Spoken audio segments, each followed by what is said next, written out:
Good morning, students. Let me start our class. Student, आज हम शुरू करेंगे आपके बुक का द्वितीय पाठ। सेकेंड चैप्टर है बिलस्यवाणी न कदापि मे श्रुता। बिलस्यवाणी न कदापि मे श्रुता, ये चैप्टर हम आज आपका शुरू करने वाले हैं। ठीक है ना। तो बिलस्यवाणी का मतलब होता है, बिलस्य का मतलब होता है गुफा, वाणी यानी आवाज, ना यानी नहीं, कदापि यानी कभी भी, मैं यानी मैं, और श्रुता यानी सुना। ठीक है ना। यानी गुफा की वाणी मैंने कभी नहीं सुना, ये चैप्टर का नाम है बिलस्यवाणी न कदापि मे श्रुता। ठीक है ना। यहाँ देखते हैं क्या है स्टोरी इसकी। आप अपनी बुक में देख लेंगे स्टूडेंट्स, मैंने यहाँ नोट डाउन कर लिया है। जिसके पास बुक नहीं है वो इससे देखेंगे और यहीं से हम पढ़ेंगे। ठीक है ना। कस्मिंश्चित् वने खरंखराणां सिंहः प्रतिवसति स्म। सः कदाचित् इतस्ततः परिभ्रमन् क्षुधार्थः न किञ्चिदपि आहारं प्राप्तवान्। ततः सूर्यास्तसमये एकां महतीं गुहां दृष्ट्वा सः अचिन्तयत्, नूनम् एतस्यां गुहायां रात्रौ कोऽपि जीवः आगच्छति, अतः तत् अत्रैव निगूढो भूत्वा तिष्ठामि इति। ठीक है, अब इसका अर्थ देखेंगे हम। कस्मिंश्चित् वने खरंखराणां सिंहः प्रतिवसति स्म। किसी वन में, किसी जंगल में खरंखर नाम का एक सिंह यानी शेर रहता था। प्रतिवसति मीन्स रहता था। कस्मिंश्चित् मीन्स किसी वन में, इस कस्मिंश्चित् वने किसी वन में, खरंखर उसका नाम है, नाम सिंहः प्रतिवसति इसमें, किसी वन में खरंखर नाम का एक शेर रहता था। सः कदाचित् इतस्ततः परिभ्रमन् क्षुधार्थः न किंचिदपि आहारं प्राप्तवान्। वह भूख से व्याकुल होकर क्या कर रहा था, घूम रहा था। उसे तब घूम रहा था, फिर भी उसे क्या हुआ, कहीं भी आहार की प्राप्ति नहीं हुई, उसे कुछ खाने को नहीं मिला। वह भूख से व्याकुल होकर यहाँ वहाँ घूमता रहा। तथा सूर्यास्त समय, तब क्या हुआ, सूर्यास्त के समय यानी शाम के समय, एकां महतीं गुहां दृष्ट्वा सः अचिन्तयत्। सूर्यास्त के समय वो पूरे दिन घूमता रहा। सूर्यास्त के समय क्या हुआ, उसे एक गुफा दिखाई दी। सः अचिन्तयत्, गुफा दिखाई दी तो उसने सोचा, क्या सोचा उसने, नूनम एतस्यां गुहायां रात्रो कोऽपि जीवः आगच्छति। उसने कहा ऐसा हो सकता है कि इस गुफा में रात्रि के समय, नूनम रात्रो कोऽपि जीवः आगच्छति, रात्रि के समय कोई जीव यहाँ पर आता होगा। ठीक है ना। अतः अत्रैव निगूढो भूत्वा तिष्ठामि इति, इसलिए उसने सोचा कि मैं यहाँ पर रहूंगा। अतः अत्रैव निगूढो, यहाँ पर हम रहेंगे, मैं रहूंगा, भूत्वा तिष्ठामि इति, यहाँ पर मैं छुपकर रहूंगा। ठीक है, उसने ऐसा सोचा और गुफा के अंदर चला गया, वहां पर जाकर बैठ गया। ठीक है। सिर्फ आगे देखते हैं, सेकेंड पैराग्राफ है ये। एतस्मिन् अंतरे गुहायाः स्वामी दधिपुच्छः नामकः शृगालः समागच्छत्। स च यावत् पश्यति तावत् सिंहपद्धतिः गुहायां प्रविष्टा दृश्यते। न च बहिरागतः शृगालः अचिन्तयत्, अहो विनष्टोऽस्मि, नूनम् अस्मिन् बिले सिंहः अस्ति इति तर्कयामि, तत् किं करवाणि एवं विचिन्त्य दूरस्थः रवं कर्तुमारभ्य। गो बिल। आगे देखते हैं, पहले इसका अर्थ देखें फिर उसके आगे पढ़ेंगे हम। देखते हैं क्या है ये। एतस्मिन् अंतरे गुहायाः स्वामी दधिपुच्छः नामकः शृगालः समागच्छत्। थोड़ी देर के बाद, एतस्मिन् अंतराले यानी कुछ समय के बाद, थोड़ी देर के बाद क्या हुआ, गुहायाः स्वामी, उस गुफा का स्वामी जो था, कौन था, दधिपुच्छ नाम का शृगालः, गीदड़, शृगालः मीन्स क्या होता है, गीदड़, दधिपुच्छ नाम का गीदड़ समागच्छत् यानी आया। ठीक। एतस्मिन् अंतरे गुहायाः स्वामी दधिपुच्छः नामकः शृगालः समागच्छत्। थोड़ी देर के बाद दधिपुच्छ नाम का गीधड़ आया। ठीक। स च यावत् पश्यति तावत् सिंह पद पद्धति है गुहायां प्रविष्टा दृश्यते। उसने ध्यान से देखा कि गुफा में जाने के किसी के जाते हुए पैरों के चिन्ह दिखाई दे रहे हैं, और वो पैर किसके थे? सिंह के, शेर के पैरों के निशान उसने गुफा में जाते हुए देखे। गुफायां प्रविष्टा दृश्यते, गुफा में अंदर जाते हुए देखे उन्होंने।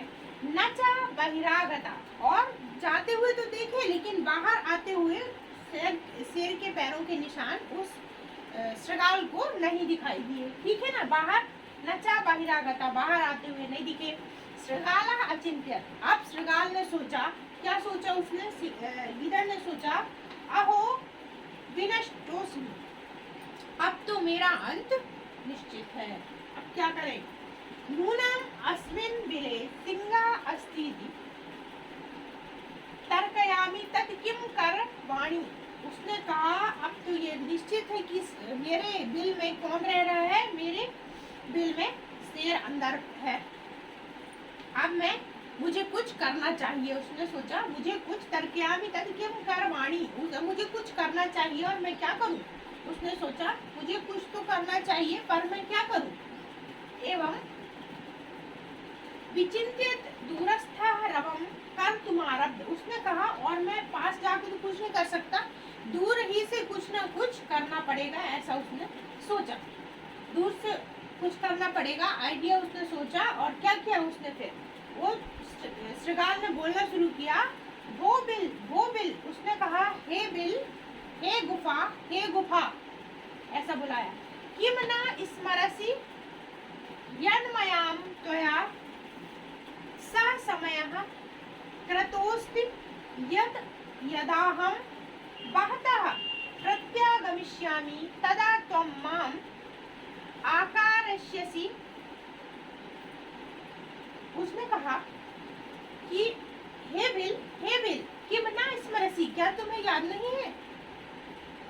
यन्महां त्वयां तुमने और मैंने एक क्या किया था?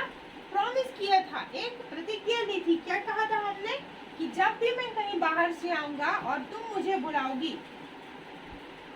तभी मैं तुम्हारे अंदर प्रत्यागमिष्यामि, तभी मैं तुम्हारे अंदर आऊंगा। तदा तुम मां आकर्ष्यसि, अब तुम्हें क्या भूल गई हो मुझे, जो आवाज नहीं लगा रही? यदि तुम माना आराध्यसि तार्हि अहं द्वितीयं बिलं यास्यामि इति। उसने कहा, लगता है तुम मुझे आज भूल गई हो, अगर तुम नहीं बुलाओगी तो मैं क्या करूंगा? दूसरे बिल में चला जाऊंगा, उसने कहा, है ना। उसने ये आइडिया लगाया और गुफा से ऐसा बोलने लगा कि हमारे तुम्हारे बीच में बात हुई थी कि जब मैं कहीं बाहर से आऊंगा तब तुम मुझे बुलाओगी तो मैं अंदर आऊंगा, पर आज क्या तुम भूल गई हो, जो बुला नहीं रही हो, है? और अगर तुमने नहीं बुलाया तो मैं किसी दूसरे बिल में चला जाऊंगा, ऐसे उसने कहा। अथ एतच्छ्रुत्वा सिंह अचिंत्य, ऐसा सुनकर सिंह ने, शेर जो है, चिंता में पड़ गया। उसने सोचा, नून में सा गुहा स्वामिनः सदा समाहरणं करोति। उसने कहा, ऐसा संभव है कि ये गुफा जो इसका स्वामी है उसका हमेशा आवाहन करती रही हो, उसको बुलाती रही हो, समाहरणं करोति, है ना, उसको बुलाती रही हो। परंतु मद भयात न किंचित वदति, परंतु मेरे डर के कारण, मेरे भय के कारण क्या हो रहा है, ये आज ना बोल रही हो, ऐसा शेर ने सोचा, है ना।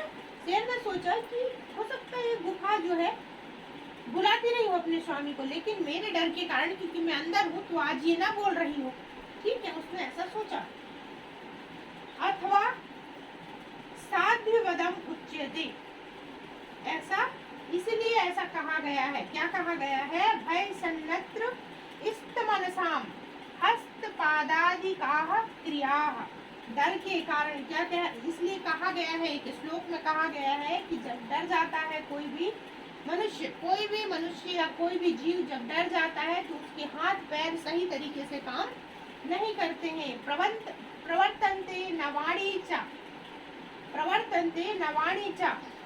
वे पथु वे पथुशास्त्रिको भवेत, मतलब वाणी में भी उसके नियंत्रण नहीं रहता कि वह क्या कहने जा रहा है। ठीक है, ये हो गया यहाँ तक। आगे थोड़ा सा बचा है, इसको आप अपनी बुक में देखेंगे। मैं यहाँ से रीड कर देती हूँ क्योंकि ये मैंने कॉपी में नोट डाउन किया है, बुक नहीं है मेरे पास। ठीक है ना, तो ये आगे देखेंगे, आप लोग बुक में मैच करेंगे। तदहम अस्य आवाहनम करोमि, उसने कहा, तो ऐसा उसने मन में सोचा कि ये गुफा तो बोल नहीं रही है मेरे डर के कारण, तो मैं ही आवाहन कर देता हूँ। श्रृगाल सोचेगा कि इसे गुफा ने बुलाया है। तदहम अस्य आवाहनम करोमि, अब मैं इसका आवाहन कर देता हूँ।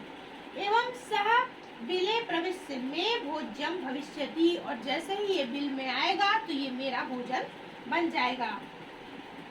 इत्थं विचार्यं सिंह सहसा शृगालस्य आवाहनम करो, ऐसा सोच करके, और जो सिंह था, शेर था, उसने आवाहन किया।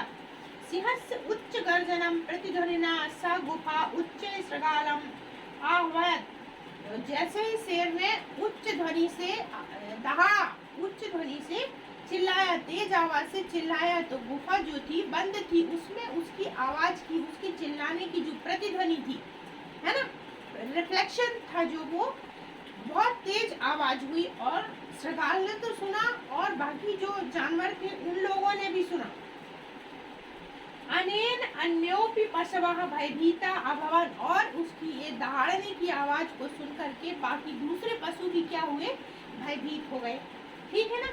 शृगालोपि ततः दूरम पलायमानम इमं पठतः, और शृगाल भी एक श्लोक को पढ़ता हुआ दूर चला गया, है ना, दूर चला गया। उसने क्या श्लोक पढ़ा, अनागतम यह कुरुते सशोभते सशोच्यते यो न करोत्यनागतम वने अत्र संस्थस्य समागता जरा बिलस्य वाणी न कदापि मे श्रुता। उसने कहा कि जो एक श्लोक में कहा गया है, और ये श्लोक पढ़ते हुए शृगाल जा रहा है। अनागता या कुरुते न शोभते, यानी जो आने वाली परेशानी अगर हमको पता चल जाए कि कल जो परेशानी हमारी आने वाली है, तो उसका हल हमें खोज लेना चाहिए। वो भला मनुष्य है, भला व्यक्ति है। अगर हम ये जान जाते हैं कि हमें परेशानी आने वाली है, फिर भी हम उसका कोई हल नहीं निकालते, तो इससे हमारा नष्ट होना निश्चित है। वन्यत्र संसद समागता जरा बिलस्य, उसने कहा इतने सालों से मैं वन में रह रहा हूँ, बिलस्य वाणी ना कदापि में श्रुता, परंतु गुफा की वाणी या बिल की वाणी को मैंने आज तक कभी नहीं सुना। ऐसा बोलते हुए वो चला गया। ठीक है, तो ये लेसन आपका ओवर हो गया, लेसन खत्म हो गया। इसे लिखने की कोई जरूरत नहीं है। आप शब्दार्थ नोट करेंगे, शब्दार्थ को एक बार पढ़ेंगे, और कल की क्लास में हम क्या करेंगे, इसका जो एक्सरसाइज है वो कंप्लीट करेंगे। आई होप आपको ये लेसन समझ में आया होगा। ठीक है, बुक नहीं है मेरे पास, इसलिए मैंने इसमें नोट डाउन किया, और आपको ऐसे जिनके बच्चों के पास भी बुक नहीं है, जिनके पास, वो भी इसको देख पाएंगे और मुझे भी इजी रहेगा। तो इससे आप अच्छे से प्रोनाउंसिएट करके और पढ़ेंगे। ठीक है, तो I hope you all are understood, और इसके आगे का हम नेक्स्ट क्लास में देखेंगे। तब तक के लिए thank you, have a nice day ahead of you.